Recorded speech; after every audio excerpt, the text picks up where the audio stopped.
Бүркүттөй тооктор да, көрдүңүзбү? Мына Эмирбектин тоогу тукум тууп коюптур.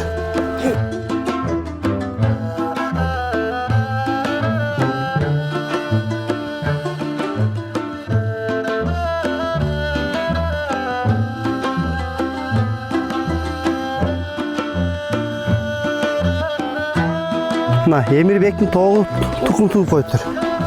Мына тукум. Мына тоок. Бастыр. Тукум сындырып албагын, а? Мына чоң тооктор мына.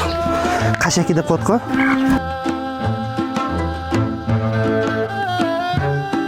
Урматтуу достор, бул тооктор, мына жактагы жалпы тооктор, короздор ушул биздин Америкада эмгектенген Эрбол деген байкебиз жигиттин колдосу менен алынып атат. Эрбол байкенин деле ушул негизги бир максаты ушул жалгыз бой аялдар, аз камсызданган үй бүлөлөр жөн эле үйдө отура бербестен, иш жок, кесим жок дебестен ушул тоокторду багып үйрөнсүн, ушуну көбөйткөндү үйрөнсүн, эмгекчиликке үйрөнсүн, жана ушул тукумдарын балдарына берсин, учуру келсе союп жесин, көбөйтүп алсын деп атат. Анан дагы бир жакшы жери, негизи бизге 7 үй бүлөгө тоок алып бересиң деген.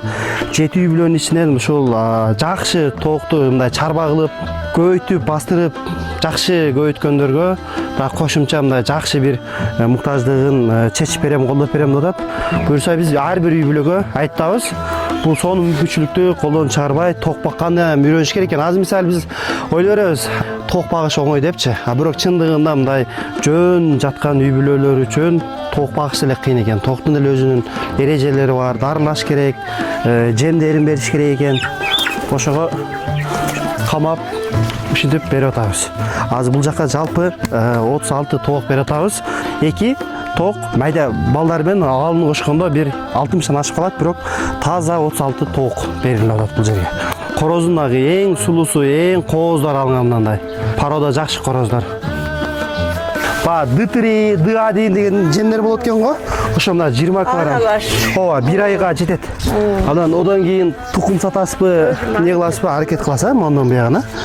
Ошол Эрбол Лукаңызга бир бата бериңиз эми. Эрбол өмүрүң бошун, бактылуу бол, атаңар бар бошун, өмүрүң бошун. Аллаху акбар.